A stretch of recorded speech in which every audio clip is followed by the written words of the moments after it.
সারা দেশব্যাপী ফাইজলামি শুরু করে দিয়েছে একেবারে নির্মম ভাবে, অহেতুক ভাবে। এই যে অসহায় মানুষগুলোকে, ছাত্র পড়তে গিয়েছে, বাবা মার স্বপ্ন লালন করা ছাত্র, ছেলেটা ইঞ্জিনিয়ার হবে, ছেলেটা মেডিকেল সায়েন্সের পরে বড় একজন ডক্টর হবে, পিঠায় মেরে ফেলে দিল তাকে। এত বড় সাহস! আর আমরা কিছুই বলতে পারলাম না, কিছু করলাম না। কি একটা অবস্থা চলছে! এগুলো যখন চলতে থাকবে একটা কওমের মধ্যে, আপনার মনে হয় যে আল্লাহর পক্ষ থেকে রহমত নেমে আসবে? লা ইলাহা ইল্লাল্লাহ বলা একজন মানুষ যদি বেঁচে থাকে, ওই একজন মানুষের সম্মানে আল্লাহ পাক কিয়ামত দিবেন ইনশাআল্লাহ। সে একজন মানুষকে এভাবে নির্মমভাবে পিটিয়ে মেরে ফেলো তোমরা। এখন মানুষকে পেটানো শুরু করেছো। নবী সাল্লাল্লাহু আলাইহি ওয়াসাল্লাম শেষ জামানার হাদিস সম্পর্কে বলেছিলেন যে আমি এক শ্রেণীর মানুষকে দেখি নাই যারা আসবে মানুষকে নির্মমভাবে মারবে। নবীজি বলেছিলেন শেষ জামানায় দুই শ্রেণীর মানুষ আসবে, আমি এদেরকে দেখি নাই। নবীজি দেখেন নাই মানে 1400 বছর আগে ওরা ছিল না। এক শ্রেণী হচ্ছে হাতের মধ্যে মানুষকে মারার কিছু অস্ত্র নিয়ে ঘুরে বেড়াবে, এরা মানুষকে নির্মমভাবে পিটাবে, নির্মমভাবে পিটাবে, নির্মমভাবে মানুষকে পিটাবে। এই শ্রেণীকে আমি দেখিনি, এরা আসবে পরে। আরেক শ্রেণী হচ্ছে এমন এক শ্রেণীর মহিলা বের হবে যারা কাপড় পরেও নগ্ন থাকবে, নিজেরাও আকৃষ্ট হবে, অন্যকে আকৃষ্ট করবে। তো এই মেয়েদেরকে তো দেখতে পাচ্ছেন, এখন পাচ্ছেন না? তার মানে কিয়ামত কাছে না দূরে? আর আমি এখন ওই হাতে লাঠিওয়ালা ওই গ্রুপকেও খুঁজে পেয়েছি। হাতে লাঠিওয়ালা সেই গ্রুপ কোনটা জানেন? ওই যে ঘরের মধ্যে ঢুকায় যে ছেলেগুলোকে মেরে মেরে রাত্রিবেলা মেরে ফেলায়, সেটা গ্রুপে। বিভিন্ন হলে হলে দেখেন না, হকি স্টিক নিয়ে 8জন 10জন মিলে এক একটা করে ছেলেকে ডেকে নিয়ে পিটাই পিটাই মেরে ফেলায়। এগুলো সেই ছেলে।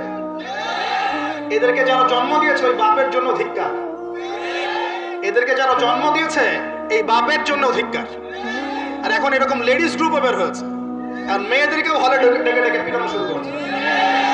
তোমরা কি মনে করো যে 5জন 6জন 10জন মিলে একজনকে সারা রাত টর্চার করে মেরে ফেলানোর মধ্যে সুপুরুষ? তুমি সুপুরুষ, তুমি অনেক বড় বীর।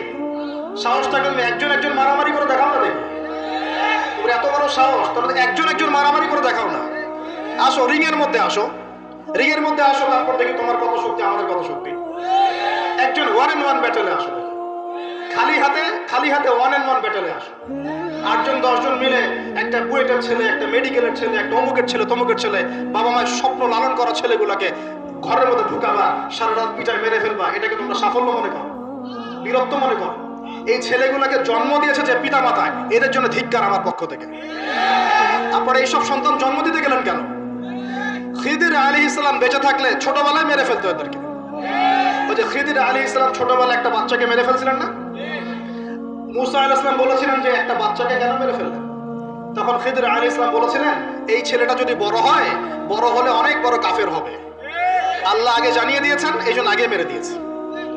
এই বাচ্চাগুলোকে নিতে গেলেন কেন? কোন রকম লজ্জাবোধও নাই, চক্ষু লজ্জা নাই। এরপর যখন আইন শৃঙ্খলা বাহিনী এদেরকে অ্যারেস্ট করে নিয়ে যায়, বীরের মতো হাসতে হাসতে চলে যায়। ও জানে যে আমার কোনো সমস্যা হবে না, ফাঁক ফোকর দিয়ে বেরিয়ে চলে আসবে। তোমরা এগুলোকে বীরত্ব মনে করো, বীরত্ব মনে করো, সুপুরুষ হয়ে গেছো তোমরা। এতই যদি ক্ষমতা থাকে, সাহস থাকে, তো একজন মারামারি করো না, 1-on-1 ব্যাটেল আসো। তারপর দেখো কে জিতে কে হারে। 10জন মিলে একজনকে পিটাবা, মনে করছো খুব বড় বীর হয়ে গেছো। এখন 10টা মেয়ে মিলে একটা মেয়েকেও পিটাচ্ছে, সুবহানাল্লাহ। তাও আবার ইসলামিক বিশ্ববিদ্যালয়ের মধ্যে। এই বিশ্ববিদ্যালয়টা ইসলামিক কে দিল? এটা ইসলাম? একটা মেয়েকে আপনি ঘরের মধ্যে ঢুকায় সারা রাত পিটাবেন, মেয়েটা কাঁদতে কাঁদতে বলছে আমার পায়জামা পর্যন্ত খুলে ফেলেছে টান দিয়ে। আরে তোর মায়ের পায়জামাকে খুলে ফেললে তোর কেমন লাগবে? তোর বোনের পায়জামাকে খুলে ফেললে তোর কেমন লাগবে? কোন সাহসে তুই একটা মেয়ের পায়জামায় হাত দিস? এত বড় সাহস! আর এদেরকে আমরা তোলো করে মানুষ করি। আইন শৃঙ্খলা বাহিনী আপনারা কি করেন? ইনস্ট্যান্ট কোর্ট বসে ফাঁসি দিয়ে দিবেন এদেরকে। আল্লাহর কসম করে বলছি, যদি কোনোদিন এরকম ক্ষমতা আমাদের কাছে আসতো, দিন বিচার করে দেখিয়ে দিতাম ইনশাআল্লাহ। ফাইজলামি শুরু করো সারা দেশব্যাপী।